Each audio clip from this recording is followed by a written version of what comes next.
Okay, I want to talk about two more things. One is another application of data assimilation as I've described it, and I want to give context to it. There are several laboratories around the world, including one at UCSD that we work with.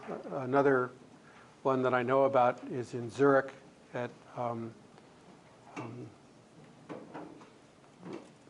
it's called INI. What does that stand for? Institute for Neural Information? Or anyway, it's at ETH that have the ambition to take properties of the neurons that Dan studies in his laboratory to build integrated circuits on a chip where the chip is composed of many sections, each of which acts like one of Dan's neurons,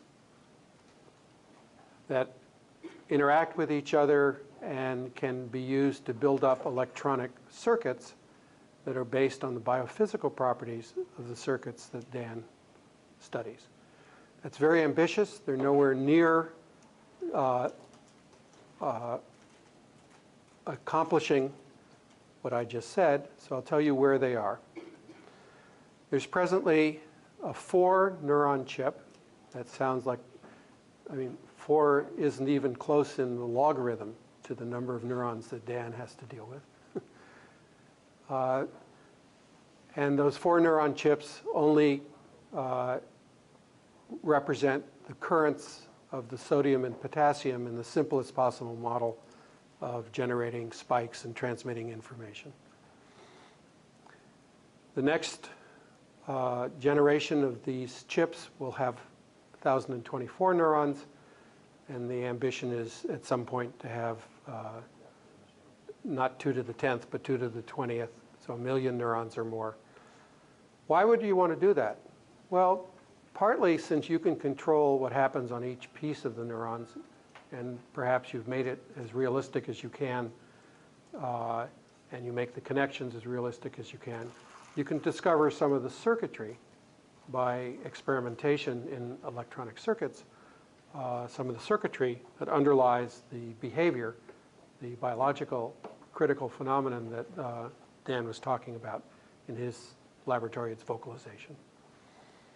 The other is if you understood something about how one of Dan's birds, the one that sings the worst song but the simplest one, knew how to always produce the sequence ABC in a regular fashion, and you were faced with another problem that required you to produce sequences, perhaps of something else, but not on timescales of milliseconds, but on timescales of nanoseconds, you could take the design of that circuit with the same connectivity and run the circuit at megahertz or gigahertz. There's nothing to stop you from that, although the technology of going across those scales is difficult because all the energy you put in tends to radiate away as you get to high frequencies. But let's assume that all gets studied. So that's one of the goals of the neuromorphic chip world. One of the problems is that one carefully designs the chip using standardized software for designing circuits. Presumably it's the same as you use here to design the K computer of 2090 as well as the next one. And you design the chip and you send off on a tape these days, or maybe even just a file over the net, to a fabrication plant, your design of the chip, and a few days or weeks later you get back a piece of silicon and they say, there it is, good luck. It turns out it's not quite what you sent for because manufacturing is not perfect. So here's the idea. That chip, just like the transistor I described at the beginning of the afternoon, you can study using data assimilation. You can do anything to the chip you want. Generally you want to make sure you don't burn it up. But you can put in any currents you want. You can measure all of the properties. And you can discover what's actually in the chip and then use that actually to do data assimilation on outputs from Dan's neurons.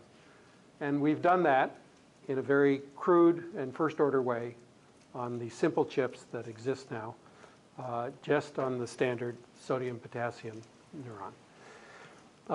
And it's the data assimilation that found a new home in dealing with that. Yes, sir? I have a question that relates probably more to what you have showed with this chip model. And the question is,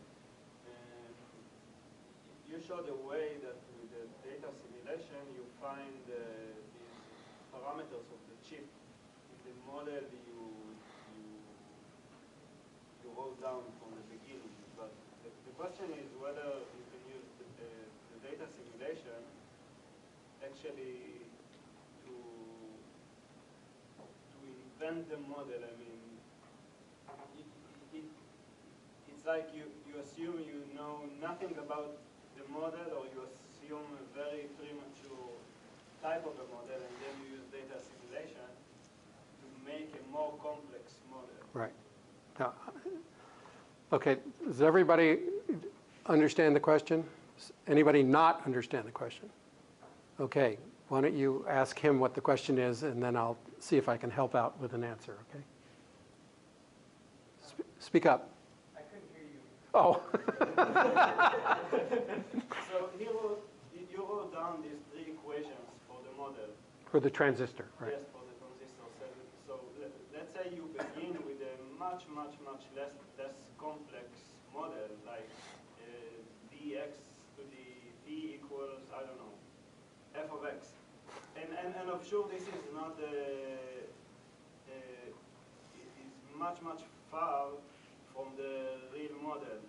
But the question is whether you can somehow use data assimilation technique in a way that it teaches you to add some terms to this model, to add other dependencies, and like in a way that it helps you to get to some further evolution of the model with respect to the your first guess. So like you begin with a first guess of a model, and at the end you come with a much more complex model. Okay. More realistic. So Or it's impossible. Can you show it's impossible in principle? Or not me. Did you get the question this time? Yeah. Okay. So let me say the question in my own words, and you tell me if I understood the question. Can you use data assimilation to help you design the model for the system from which you collected data? Yes. To my knowledge, the general answer is no, but as a physicist, I can tell you how to do it. I didn't elaborate on it, but I mentioned in discussion of that specific transistor, known as the bipolar junction transistor, that there were two competing models, one from 1954, one from 1970. The 1954 model is simpler and a subset of the more complicated model from 15 years later. And in the actual experiments that we did that I didn't want to emphasize the details of a transistor model, we found that depending upon the question you asked, both models worked very well. But that when we changed the input current, the voltage from just a DC voltage to one that varied in time, we could distinguish between the models with some variations in the output voltages that we hadn't seen with the original stimulation. And in that, it turned out that the more complicated model was a much better description of the time-dependent response of the transistor versus the response to a DC voltage. So experimentally, if you have two models, you could use this method to, by estimating the parameters and then predicting, distinguish between the models. In the case of neurons, we've addressed this impossible problem by saying, I don't know what's in Dan's neurons. Is it sodium? Well, pretty much, because sodium and potassium lead to the spikes, the action potentials that allow neurons to communicate with each other in a network. So we're pretty sure that that's there. But what about calcium currents? I didn't really talk about them. I put one in. What about the dozens of other currents? They're catalogs of currents that are kept in a database. You won't be surprised to know it's called Neuron. All right. How do you choose which ones to use? So one painful, unpractical, but possible method is to put in all of the currents that you can possibly think of that you found in that database. They're characterized by a maximal conductance, which tells you how important they are, and then a lot of stuff that varies in voltage. And then do the experiment, make Dan do the experiments, and then ask which ones of those magnitudes are big and which ones are small, and throw out the small ones. It's like beginning with the most complex possible model and then find the... Well, I wouldn't begin, the most complex possible model is probably the atmosphere and the ocean, okay? You begin with a very complicated model that at least there's some evidence that that phenomenon is occurring in neurons. And then you prune the model. It's like going onto a vineyard and taking off the leaves during the growing season to get all the sugar into the proper channels, okay? Maybe it doesn't give you good wine in the case of neurons, but it's the same procedure.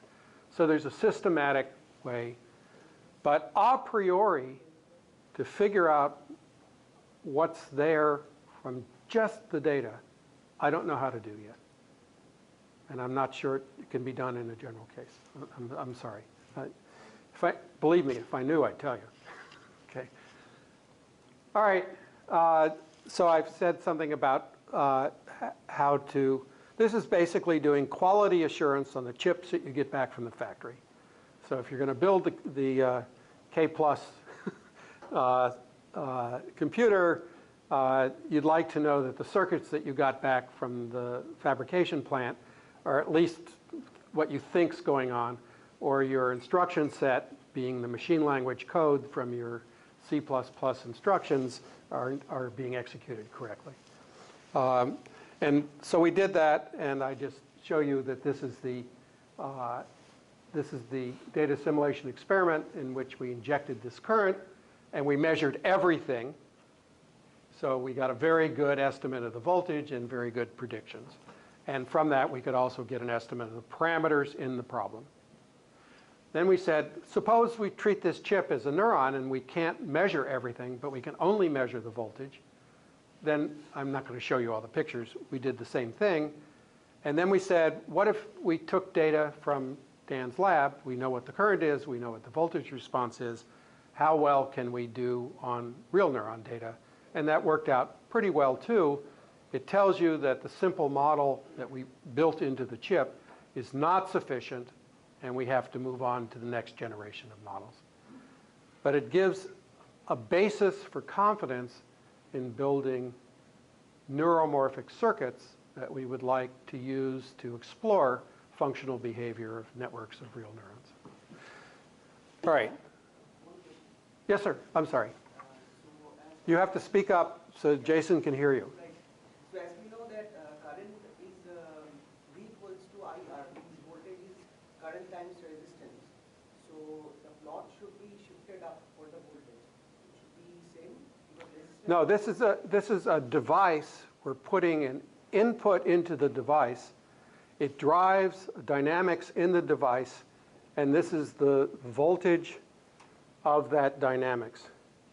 So dV dt is some complicated things that I wrote down and Dan wrote down, plus the current you put in, and the ratio of those terms involves the R. But all of the rest of the stuff modifies the waveform as it goes through the neuron.